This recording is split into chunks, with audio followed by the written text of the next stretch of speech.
पिछले 10 वर्ष में केंद्र सरकार, मोदी सरकार ने क्या किया, उस मुद्दे पर चुनाव लड़े। वहीं कांग्रेस पार्टी आज जहां उत्तर, दक्षिण, पूर्व, पश्चिम रंग, भेद, नस्ल, धर्म, जाति के नाम पर समाज को बांट रही है, और कोई मुद्दा ऐसा नहीं है। 60 वर्ष तक इस पार्टी ने देश पर राज किया, लेकिन आज इनके पास बताने के लिए एक मुद्दा नहीं है कि हमने 60 वर्ष में इस देश के लिए ये किया। लेकिन भारतीय जनता पार्टी कि जब नरेंद्र भाई मोदी जी 2014 में प्रधानमंत्री के रूप में उन्होंने शपथ ली थी, तो उन्होंने कहा था कि 5 साल बाद मैं देश के सामने अपना रिपोर्ट कार्ड रखूँगा, और 5 साल के बाद उन्होंने रिपोर्ट कार्ड देश के सामने रखा। आज 10 वर्ष उनको प्रधानमंत्री के रूप में हो जाएंगे इसी मई में, और अपना ट्रैक रिकॉर्ड उन्होंने रखा है। और इस ट्रैक रिकॉर्ड के आधार पर भारतीय जनता पार्टी पूरे देश में लोकसभा के चुनाव और जो विधानसभा के चुनाव उनको लड़ रही है, और आने वाले 27 वर्षों में 2047 तक इस राष्ट्र को, इस भारत को कैसे हम विकसित बनाएंगे, वो भी विजन आप लोगों के सामने रखा है, जनसभा का रखा है। तो इस जनसभा का टारगेट हमने 15,000 तक रखा है। और पिछले कल भी हमने एक बैठक ली थी, जो लोग अलग अलग समितियों में इस बैठक की तैयारी में तो लगे हैं, और सभी का एक मत था, सभी एकजुटता के साथ ये आश्वासन सबने दिया है कि हम इस रैली में जो टारगेट संगठन ने हमें दिया है उसको हम पूरा करेंगे। इस बार लोकसभा के चुनावों में एक जो भारतीय जनता पार्टी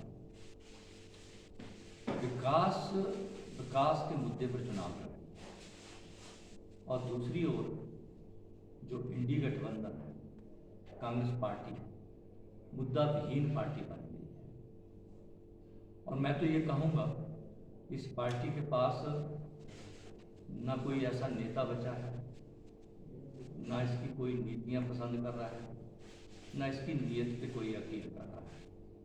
दूसरी ओर भारतीय जनता पार्टी का जो शीर्ष नेतृत्व है, हमारे ऐसे लीडर्स हैं, मोदी जी तो विश्व भर में एक विश्व नेता के रूप में अब सरकार होने लगे हैं, लेकिन इसके अलावा भारतीय जनता पार्टी के पास, चाहे हम बात करें माननीय अमित शाह जी की, माननीय राजनाथ सिंह जी की, माननीय नितिन गडकरी जी की, माननीय जयप्रकाश नड्डा जी की, जो पूरे देश में एक सरकारिया उनकी सरकारिता बनी है। पूरे देश में लोकसभा के चुनाव हो रहे हैं,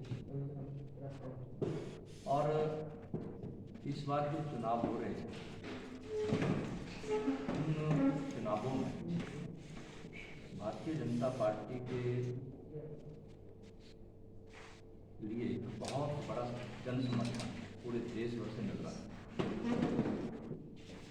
उन्हीं लोकसभा चुनावों के निमित्त हिमाचल प्रदेश की 4 लोकसभा सीटों पर और 6 विधानसभा पर चुनाव हो रहे हैं, और ये मेरे लिए और हिमाचल वासियों के लिए हर्ष का विषय है। 18 मई 2024 को 3 बजे हमारी पार्टी के राष्ट्रीय अध्यक्ष माननीय जगप्रकाश नड्डा जी का हिमाचल को दिवस का प्रवास मिला, और इस प्रवास में वो 3 बड़ी जनसभा को संबोधित करेंगे। पहले 11 बजे वो चंबा में एक जनसभा को संबोधित करेंगे, उसके बाद वो 1 बजे कांगड़ा के रहन में, और 3 बजे हमारे कुनिहार जिला सोलन में बड़ी जनसभा को संबोधित करेंगे। और उसी जनसभा के निमित्त हम लोग पिछले 3-4 दिन से तैयारी में लगे हुए हैं, और मुझे यकीन नहीं पूरा विश्वास है, जो अर्की मंडल भारतीय जनता पार्टी का सामूहिक नेतृत्व, जिसमें हमारे साथ रतनपाल जी बैठे हैं, हमारे साथ पूर्व विधायक गोविंद राम शर्मा जी बैठे हैं, और हमारे साथ अभी हाल ही में भारतीय जनता पार्टी परिवार में शामिल हुए श्री जितेंद्र ठाकुर जी और मंडल के अध्यक्ष श्री केश ठाकुर जी, भारतीय जनता पार्टी के जिला के महामंत्री भरत साहनी जी व सभी लोग, पूरी टीम मंडल की, जिला सोलन की इस रैली, इस जनसभा को सफल बनाने के लिए लगी है। मैं जरूर लाना चाहूँगा। आज मित्रों, भारत को एक ऐसी अंतर्राष्ट्रीय स्तर पर पहचान मिली है, वो मैं समझता हूँ 10 वर्ष 2014 से पहले भारत की इतनी अंतर्राष्ट्रीय किसी भी पटल पर इतनी पहचान नहीं थी। आज जब 7 टॉप इकोनॉमी की हम बात करते हैं, जब हम कहते हैं कि 2014 से पहले हमारी अर्थव्यवस्था 11वें नंबर पर थी और आज 5वें नंबर पर है, और ये भी मोदी की गारंटी है कि 2027 तक इसको हम विश्व की सबसे बड़ी तीसरी अर्थव्यवस्था बनाएंगे। लेकिन ये 5वीं अर्थव्यवस्था जो बनी, 5वीं अर्थव्यवस्था जब बनी तो हमारे देशवासियों के संसाधन बढ़े, रिसोर्सेज बढ़े, देश में अलग अलग क्षेत्रों में विकास हुआ, चाहे कृषि का क्षेत्र हो, चाहे मेडिकल का हो, चाहे एजुकेशन का हो, चाहे अंतरिक्ष का क्षेत्र हो, चाहे खेलों का क्षेत्र हो, चाहे हम रोड कनेक्टिविटी की बात करें, रेल कनेक्टिविटी की बात करें, चाहे और किसी क्षेत्र की बात करें। अभूतपूर्व, अविश्वसनीय और अकल्पनीय विकास इस देश में हुआ है। मैं बात कर रहा था कि अगर आज विश्व की 7 बड़ी इकोनॉमी की हम बात करें, विश्व की टॉप 7 इकोनॉमीज की, मैं डाटा भी आप लोगों के सामने लाया हूँ, क्योंकि मुझे लगता है कि एक तथ्य के ऊपर जो बात होनी चाहिए। टॉप 7 इकोनॉमी, ये वर्ल्ड का डाटा मैं आपके साझा करना चाहता हूँ। 7 टॉप इकोनॉमी, इसमें USA, China, Japan, Germany, India, UK, France, इन 7 इकोनॉमीज, ये इंडिया का डाटा है, इन 7 इकोनॉमी में देखें तो इंडिया की जो GDP है, ग्रोथ है, वो 7% से इंडिया ग्रो कर रहा है। और इन्फ्लेशन जिसकी बात विपक्ष बार बन सकता है, उस इन्फ्लेशन की हम बात करें तो वो मॉडरेट इन्फ्लेशन इंडिया में पूरे इन 7 इकोनॉमी का कंपैरिजन करें 6.9%, और दूसरी जितनी भी इकोनॉमीज हैं, चाहे USA है, चाइना, जापान, जर्मनी, आपका UK है, फ्रांस है, इनकी ग्रोथ रेट भी भारत से कई गुना कम है और इन्फ्लेशन 8.4% से ऊपर है। और जहाँ तक मैं कॉस्ट ऑफ लिविंग की बात करूँ, cost of living, cost of consumption, उसकी बात करें तो cost of consumption in comparison to 7 economy, जो 7 इकोनॉमी, इनसे हमारे देश में कॉस्ट ऑफ कंजम्पशन 25% कम है। कॉस्ट ऑफ कंस्ट्रक्शन की बात करें तो हमारे देश में 37% जो है वो कम है। कॉस्ट ऑफ एनर्जी की बात करें, जो बिजली की जो बात हम करें तो वो भी हमारे देश में 21% जो है वो दूसरी इकोनॉमी से कम है। अगर हम इन्वेस्ट हर क्षेत्र में 10 पिछले वर्षों में एक ऐतिहासिक कार्य मोदी सरकार ने किया है, उसमें चाहे 500 वर्ष पुराना राम मंदिर निर्माण का मामला हो, सुप्रीम कोर्ट में डिसीजन आ गया, लेकिन मैं तो ये कहूँगा कि ये मोदी जी प्रधानमंत्री थे, अगर कोई और प्रधानमंत्री होता तो मुझे शंका थी कि राम मंदिर बनता।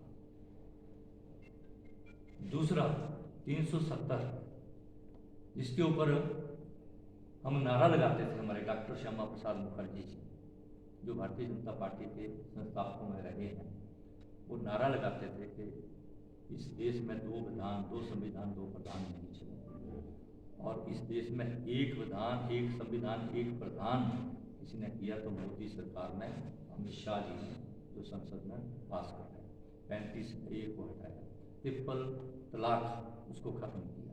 और मैं सर एक बहुत इंपॉर्टेंट डाटा आपसे शेयर करना चाहूँगा। जब जनधन खाते खुले,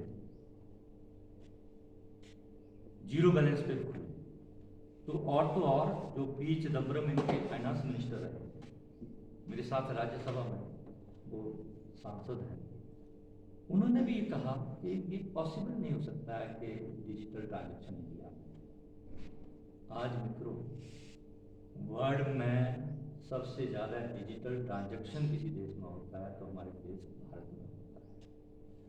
और डिजिटल ट्रांजैक्शन की वजह से इस देश में जो 2013-14 में जो पॉवर्टी रेशो थी, जो गरीबी रेखा, गरीबी प्रतिशत परसेंटेज 2013-14 में 29.17% लोग भारत में गरीब थे और 2022-23 में 9 वर्षों के अंतरकाल में ये परसेंटेज 11.28% रह गई और इसमें कितनी कमी आई 10 वर्ष में 17.89%। और आज भारतीय जनता पार्टी, हमारी फाइनेंस मिनिस्टर ने भी पीछे प्रेस कॉन्फ्रेंस के माध्यम से, और जो डाटा इकोनॉमिक सर्वे उसको भी आप चेक कर सकते हैं, मैंने तो चेक करके बता रहा हूँ क्योंकि बेसिकली मैं एक एडमिशन, मैं आपको वो डाटा दे रहा हूँ, वो बेसिकली पॉलिटिशियन देते हैं। पॉवर्टी इंडेक्स इसमें 24.82 करोड़ लोग गरीबी रेखा से बाहर निकले हैं। वो कैसे हुए? पहले जब कांग्रेस राज था तो इनके प्रधानमंत्री कहते थे कि मैं ऊपर से 1 रुपया दे रहा हूँ और नीचे 15 पैसे पहुँचते हैं। वो 85 पैसे कहाँ जाते थे?